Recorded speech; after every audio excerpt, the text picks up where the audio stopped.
rreth lejlekëve, shtektimit të tyre. Janë kthyer lejlekët, sa copë janë kthyer, Arjan, sepse kemi pa një informacion që e ke dhënë. Tash nuk mund të flasim për çifte sepse fillimisht nuk kthehen si çift, pra mashkulli kthehet i parë dikun një javë deri në 10 ditë, pastron folin, përgatit folin, pastaj dhe femra, pra nuk mund të themi se po kthehen çifte, po disa individ të ndryshëm kthehen në lokacionet e tyre, sepse ju qëndrojnë besnik zakonisht foleve të tyre, pra kthehen në të njëjtën fole, por shumë rrallë ndodh që folet e tyre ti trashëgojnë të veçjet e tyre. Pra, momentalisht janë kthyer vetëm se meshkujt, pritet që të vinë dhe femrat. A janë të pandashëm kështu si çift, sepse po e thu që njerë vjen mashkull dhe pastaj edhe femra? Po janë çifte monogame, pra lejleku nuk ndron partner, po ashtu dhe mjellma, pëllumbat, papagajt e kështu me radhë, pra po, lejleku janë një çift i vetëm, pra besnikit që ndrojnë dhe njëri tjetrit, besa dhe korbat, se pas në arruhet dhe disa të tjerë që nga shta prometës po më kujtohet, po që po, janë çifte monogame. Çfarë kurioziteti, sepse ndoshta edhe nuk është dëgju më herët, se kemi dëgju më herët, shumë interesant. Pra nuk ndrojnë partner, kjo i karakterizon lejlekët. Mirë, sa kanë qenë, sepse i ke përcjell, i keni monitoru, sa kanë qenë, ku kanë shtektu, nga ku po kthehen? Kryesisht në Afrikë, të më thonë në Kenya, Sudan, Eritrea, kështu me radhë, kryesisht lokacionet e tyre janë, për kjo me shekuj, kanë ndodhur njëjtë. Por, mos harroni, që kohëve të fundit për shkak të ngrohjes globale, ndryshimeve të motit, për shembull në Zvicër ka disa qindra lejlek të cilët nuk shtektojnë hiç fare. Kjo është rast për studim. Apo edhe në Gjermani në disa raste, tek ne në Kosovë ka ndodhur vetëm se një herë, vitin që shkoi, kem pas një çift në Prizren, jo një çift, një individ të vetëm në Prizren që nuk ka shtektuar thuajse fare, dhe kjo ndoshta Ka na bën me kuptu kjo, Arjan? Definitivisht është klimatike? Po, absolutisht, po, sepse unë kam qenë vetë kër i kam pa 10 orë atje në Zvicër dhe moti ishte shumë i mirë, domethënë sepse është një keq kuptim, në përgjithësi njerëzit mendojnë se shkojnë për shkak të motit atje. Jo, për shkak mungesës ushqimit, pra nëse ka ushqim, sepse nuk është lejleku nuk e përballon ndonjë temperaturë më të ftoftë apo ndonjë ku diun ndryshim të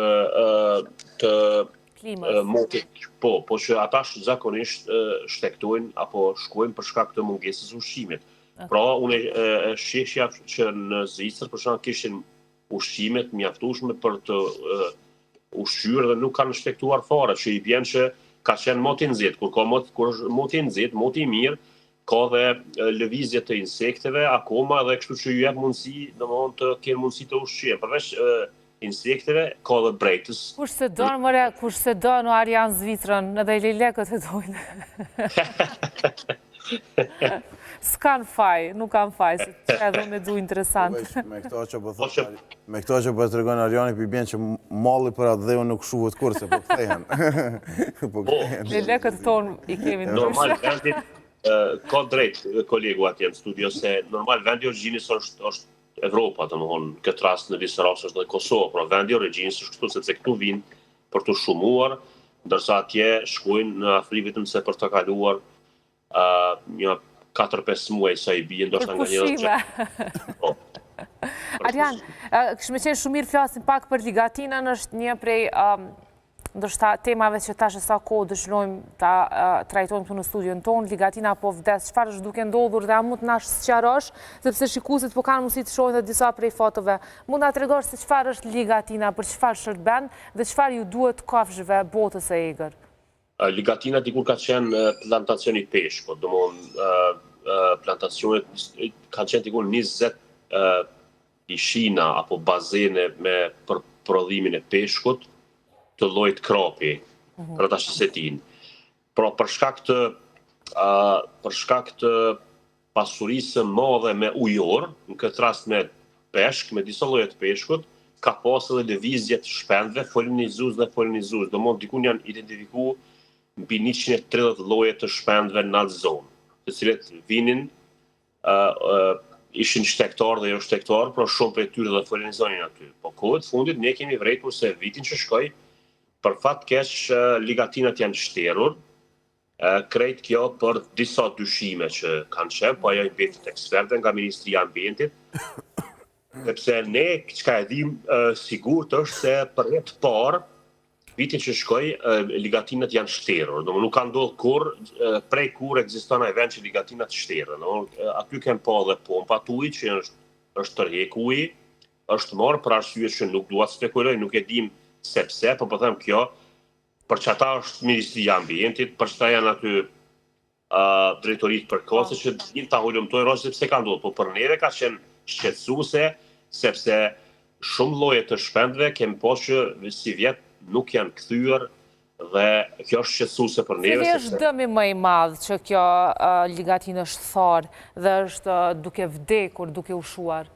Dëmi më i madh është që me mira pesh më nuk jetojnë në atë zonë. Domthonë edhe kanë gorë, janë le të themi janë vra mizërisht për shkak se është tërheq uji dhe ata kanë mbetur domthonë pa ujë. Dyshimet janë për shkak të bizneseve për rreth që po e shfrytëzojnë dhe është tharë për këto arsye, sepse asa kanë biseduar dhe me iniciatorët e kësaj fushate ma kanë shtjellu pak a shumë se çfarë po ndodh. Tani nuk dua të spekuloj sepse gozhe mund del diçka tjetër, po unë nuk e di arsye 100% sigurt, po që e dim sigurt që për herë të parë është thirrë po, edhe për që janë po pompat ujit që është tërheq uji, edhe ato e dim sigurt. Po tash kush e ka bëu, për çka e kanë bëu, këto duhet me gjetë organet kompetente. Po, organet kompetente, sepse dorën zemër mund del diçka tjetër, nuk e di, prandaj dhe nuk dua të fajsoj. Absolutisht. Vetëm për ta sqaruar edhe tek shikuesi që nuk ka ndodhur nga rregullimet klimatike, ngroja globale, por thjesht ka ndodhur nga faktori njeri, edhe dua të flasim për dëmet që mund të shkaktohen botës së egër, të cilët e frekuentojnë këtë ligatinë. Po qysh tash, domethënë fillimisht dëmet janë që mungesa e ushqimit për shpend të cilët kanë pasur destinacion, janë dalë aty, janë ushqyer, janë shumu, pastaj kanë vazhduar tutje. Po ka pas shpend të cilët kanë folenizuar në Azore dhe nuk folenizojnë mos se ka mungesë ushqimi, nëse nuk ka pesh, bretkoca, gjarprin, ujor të tjerë, edhe insekte, sepse përveç ujit janë vu zjarre edhe atyre shavareve apo barishta për rreth që ka shkaktuar mandej një problem edhe tek mungesa e insekteve. Pra kjo është një zinxhir i problemeve, mandej që e psojnë shpendët të cilët atë zonë ka qenë shtëpi e tyre, le të themi. A mund të qenë zhdukje të ndonjë shpendje apo gjallëse tjetër? Po për shembull, një lloj i miut që kemi pa në atë zonë, miu biamez nuk është më, lundërzan nuk është më, disa lloje të trishtileve të shpendëve të cilët i kemi pa në atë zonë, si vjet nuk janë kthyer asnjëherë. Kem po mungesë të shpendëve të tjerë të cilët domethënë po e shohim se as nërmen nuk e kanë që të vinë. Domethënë kjo është pasojë që ne do të mbetemi pa shumë lloje apo pa qindra lloje të shpendëve të cilët kanë qenë vizitues apo në një formë shtëpi atyre në fund të ditës. A keni një mesazh ose një porosi për ata që janë kompetent veçanërisht për organet, se si të reagojnë në raste të tilla, një mesazh që vjen nga ju si një ekspert i kësaj fushë?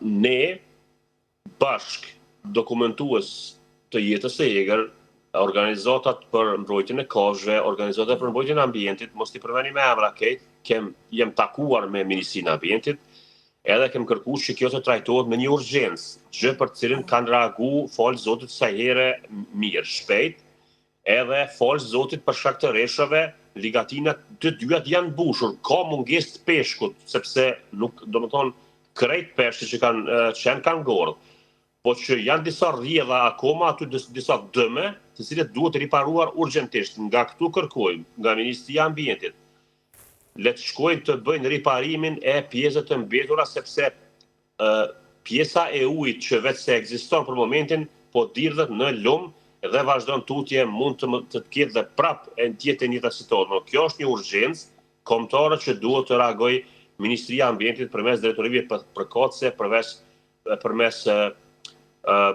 ku e diun e dikastereve të ndryshme të cilët mund të reagojnë urgjentisht dhe ta ndalojnë atë rrjedhë të lumit që cilët mund të shkaktojnë prapë njëjtin problem. Mirë, Arjan, faleminderit shumë për këtë lidhje direkte, këto informacione që i mundësuat në këtë mëngjes për shikuesit tonë. Faleminderit juve gjithmonë. Kënaqësi, faleminderit. Vullnet, faleminderit shumë gjithashtu dhe ty për informacionet që i solle. Në ora 9 do takohemi edhe një herë. Patjetër. Faleminderit shumë. Miqdashur, në vazhdim ju pret parashikimi i motit.